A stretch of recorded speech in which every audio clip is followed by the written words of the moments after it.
from Southern California. I'm going to go ahead and moderate this. Okay. Oh, I'm sorry. Yeah, that was an off record. It's your fault, I'm Matt Miller, a candidate for Assembly District 5. I'd like to thank you, Cherlyn Arrington, running for State Assembly District 21, for being here.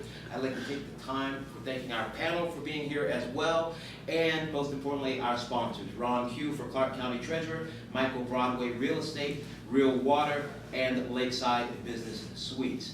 We'll begin with our first, we'll give you a minute to tell us why you're running for your Assembly District. Thank you very much. I am running in Assembly District 21. I've lived there since 1993. I've seen a lot of changes and a lot of injustices going on. We've had a lot of businesses closing their doors because they can no longer afford to stay in business because of taxes. We've had the crime rates increase substantially. Our schools are not 49, they are not 51. They can't even give us a number because we're so low. I started homeschooling my kids because I didn't want them subject to the public schools there. And I figured, you know what, I need to stop complaining and I need to start doing something. So I started to look around at the businesses that we did have still open, and I went in and asked them, what can I do to help you? I have a big voice.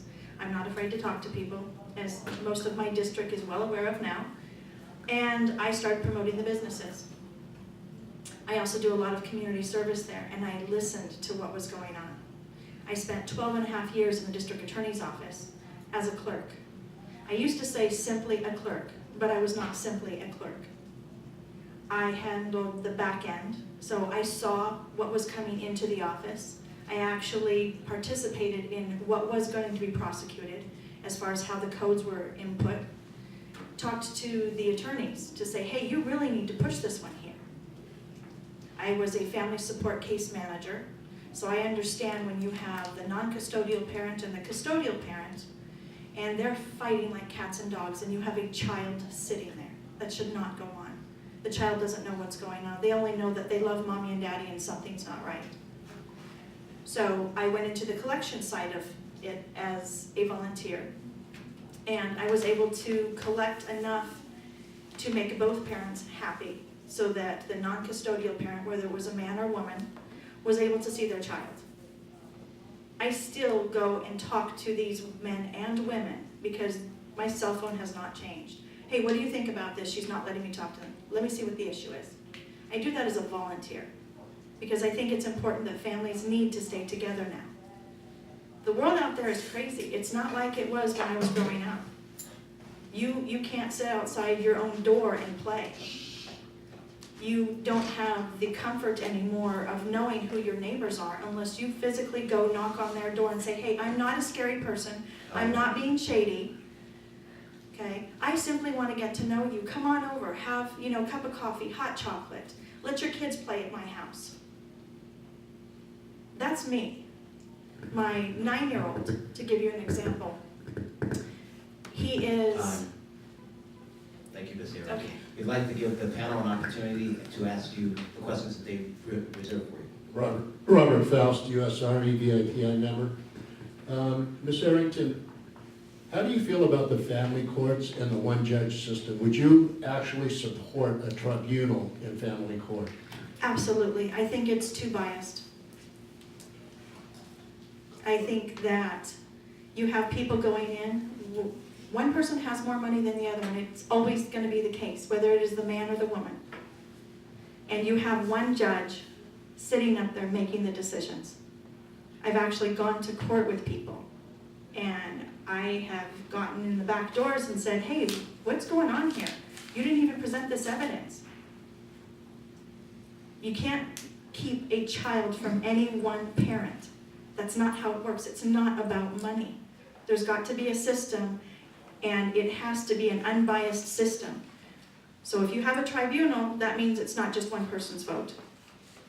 It's many people with many different opinions that you should come to collectively on what's best for the child, not the parents. Lena Ocasio, Air Force veteran and real estate broker here in Las Vegas. Going to talk about education. Do you support school choice and the educational savings accounts? And if you do, why or why not? I absolutely support it. I am a champion for the ESAs. I understand that when it was up in the legislature, it actually did get passed. There was -3 votes in order to be completely funded, and somebody up there, without naming names, decided that the money needed to go someplace else. The money is supposed to be for education.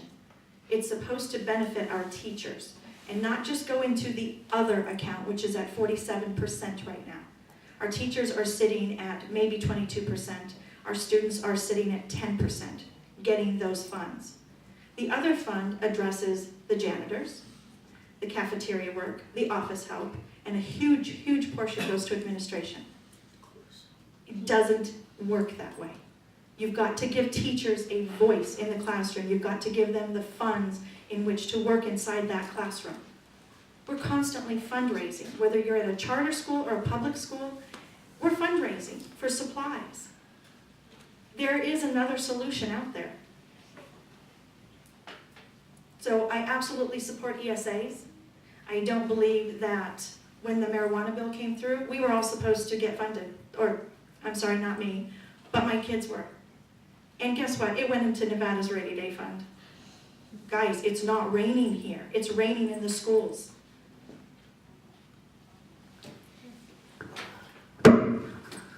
Sorry.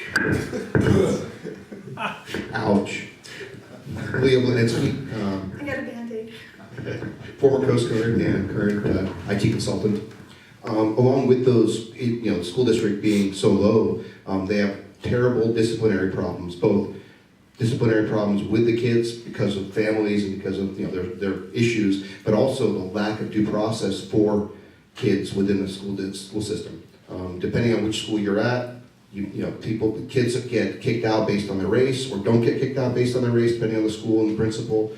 There is no appeal process within the district, and the administrators are acting like cops instead of actually calling the cops a lot of the time, and they have no training in that. What are your thought processes on that, and what would you like to see changed within the school district? Okay, that is a really loaded question that I'm extremely passionate about. As far as the disciplinary problems within the school, we are making our teachers be the police. We had an incident recently in my own family where my daughter was injured at a charter school by another classmate that thought it was funny, and severely injured. I had spent 1 week trying to get to the proper authority to go after this kid because the principal turned a blind eye to it. The vice principal made my daughter feel like she, the victim, did something wrong. Now, I'm very open with my kids. I had her on speakerphone, and I said, sir, my daughter's actually on speakerphone right now. I said, you have just re-victimized the victim. It is not her problem what he did. He should be expelled. Oh, I can't do that. He's a straight A student.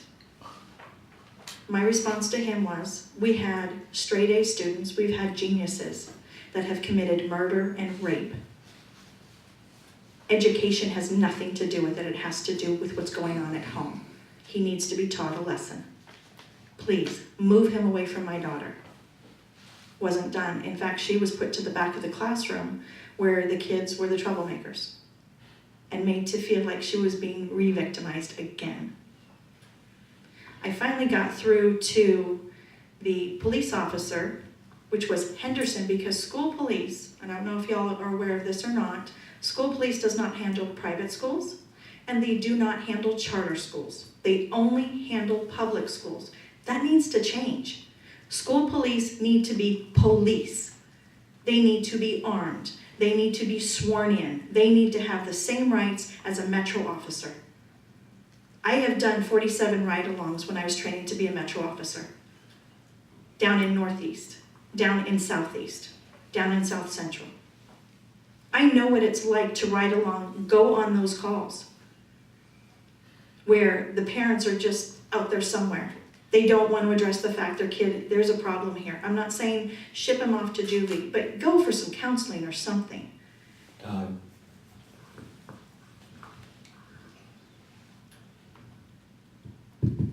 Steve Sanson Jr., U.S. Army. To address what you actually started to talk about earlier in your intro, I wanted to ask, if elected, what you would do to maybe alleviate some of the burden on small business and the ridiculous amounts of taxes that the state enacts, and just all the crazy crap that all the fines, fees, paying for everything. I mean, I don't know where all that money goes, but just what would you do to help small business owners? That's an amazing question, thank you. I have talked to the small business owners in my district as I've been walking. They need a liaison for a good year to help them run through the bureaucratic garbage that is out there and all the forms. And do I have to apply to this? How am I supposed to negotiate this? I can't do my business and go down to this meeting. There should be a liaison set up for each one of the businesses. And I know that that's going to sound ridiculous to some politicians, but it's the only way for Nevada to grow is if we support the small businesses in every way possible. Give them a credit for publicizing their business. Give them a credit when they give back. Ageless Martial Arts, for example, he's a brand new business. He supported my son on his 9th birthday because he wanted to give back to Cure for the Kids. He said, we'll do everything for free if you can advertise for me because I am having trouble with this. Now, I'm a certified paralegal, so I was happy to look at his things for him. I've looked at other businesses, and I said, well, you don't need to even be paying this. What are you doing? Well, they're telling me I just have to pay for it. No, you don't. So let's give them a liaison. When you open up the business, the Small Business Association that sits out there, great organization, but it's very difficult to maneuver through them. How many businesses want to go to that person and say, I don't know what I'm doing? Nobody does. I wouldn't. I would rather have somebody come to me and say, hey, let me see what you're doing here. Let me like move you in this direction here so that they're profitable. So if somebody wants to hire a senior, great, you get a tax credit. You want to hire a veteran, you get double tax credits. Let's put our vets back to work in the small businesses. Give the small business a tax credit for doing that. It's not charity. A veteran and a senior both have something that we lack today. Responsibility. Dependability. You tell a senior, be there at 9 o'clock in the morning. They will be there at 9 o'clock in the morning, except for traffic like me today. You tell a vet, this is what I need done. Do you know he steps up or she steps up and says, done. No questions asked. They make sure every single person on that team is doing what they're supposed to be doing. That's what I want to see. So I will wholeheartedly support legislation for that. And the money's there, it just has to be reallocated. Time. Good morning, Troy Warren, VIP member. The Second Amendment's very clear. We have a certain individual running, well, actually there's a couple, but one in particular running who's using 10-1 as a political pawn and wants to ban a few things. Would you, well, one, what is your stance on 2A? And second of all, would you support any legislation banning any kinds of guns? Well, first of all, y'all have to know, I am a card-carrying NRA member. I am actually a founding member of Oath Keepers. I also belong to Green Valley Gun Range for ladies. I go every Wednesday night to make sure that I am up to date on my skills, which I think everybody who owns a gun must do that. I wholeheartedly support the Second Amendment. My forefathers, my ancestors signed the Declaration of Independence, gave us the right to bear arms, to protect ourselves, to protect our home, our families. So yes, I will wholeheartedly support legislation to keep it there. It's a congressional issue, but as y'all can see, I have a big mouth. I have no problem going up to Congress and telling them the same thing. There's women and men out there that need to carry for their safety. They should be trained. And if you're a criminal, you can go to any corner downtown and pick up whatever you want. I've seen it. You shouldn't penalize those of us that are law-abiding citizens. Good morning, Michael McDonald, VIPI Council. Thank you for being here. I have a question as to one of the root causes of anxiety, depression, mental illness, criminal history, drug use, sex trafficking, mass shootings is the breakdown of our family. There's a lot of people going through the family court that are getting stripped from their own children, and that breakdown of the family unit is the cause of that. I'm glad to hear that you have some experience with our court system, and I'd like to see if you'd support equal parenting legislation or legislation to help change the family court and the criminal justice system. We have over 22 veterans a day killing themselves, committing suicide, and they go through family court issues. Hey, you have PTSD, or you're a killer, you can't see your children. We have a 25% of the world's incarceration rate, yet we're the land of the free. Would you support changing the system or enacting legislation to help alleviate the filling of our jails and the destruction of our family unit with stripping of children from their parents? Thank you. That's an awesome question. And I don't support anything that strips the families. Kids need their parents, good or bad. They need to see what's right and what's wrong, unfortunately. We took the blinders off our kids a long time ago by the way the TV is. You turn on anything and there's so much violence, and violence begets violence. I don't agree with taking a child away from a vet because they have PTSD. I volunteer with them. I understand what they're going through. I help them work through it to make sure that the night terrors cease, not stop, because they'll never stop.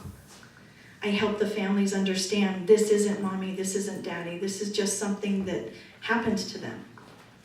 So the best thing you can do is continue to pray. Continue to pray that God's going to heal them and everything will be okay. And we've had phenomenal success rates.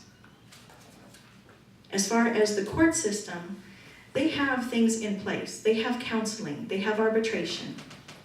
Now, maybe we need better counselors. Maybe they should step into the shoes of a vet to understand what's going on. Maybe they should step into the shoes of a domestic violence victim to understand what's going on. Maybe that should be a criteria to be one. I worked in victim witness. I was on the front line there. I went with people to court. I know what it's like. I actually survived a lot of it. But mine didn't come from my partner, it came from my own family. So I know what it's like when you don't want to hold your head up and you love that person. You don't want to go against them. So another question that corresponds to that. So domestic violence, we're the number one for domestic violence here in Nevada. It is also, there's a lot of false claims of domestic violence that are being used as a silver bullet in custody matters. And a lot of false allegations and without merit or without cause, and it's being used to keep children from their parents. There's also, in our judiciary, there's not enough oversight. We have one judge that's, a lot of these judges that are biased and impartial, that are non-impartial, and that are ruling in cases. And I asked if you help support legislation for judicial oversight, maybe a citizen panel or something like that, as we've done in the guardianship issues, where a lot of seniors were getting targeted and put into mental hospitals, and then all their assets being wiped out by the court system and attorneys. So I asked that for the domestic violence, that for maybe a high set standard as anything can be done. Thank you. As the gentleman, Robert, I'm sorry, I can't see that far to see your last name.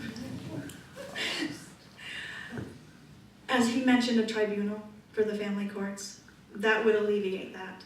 But you do have to have a citizens review panel, somebody who understands what the families are going through. And they do need to be individually interviewed. You need to interview the kids. The kids are black and white. They see everything.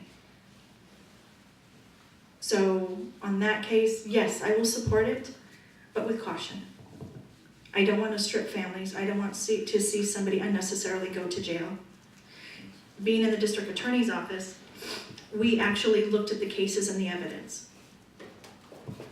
So there are checks and balances in place, not always good ones, but it's also the victim's responsibility to step up and say, yes, let's prosecute this. And not say, oh, well, he said he's sorry, or she said she's sorry, because men get victimized too. Thank you, Ms. Cherlyn Arrington, for State Assembly District 21. We'd like to thank you for being here today. Of course, we'd also like to thank our panel members for being here today as well, and our sponsors, Ron Q for Clark County Treasurer, Michael Broadway Real Estate, Real Water, and Lakeside Business Suites. I'd further like to remind everyone that I am Mack Miller, the moderator and candidate for Assembly District 5, and I have no vote or bearing on whom Veterans in Politics endorses. Thank you very much. Thank you.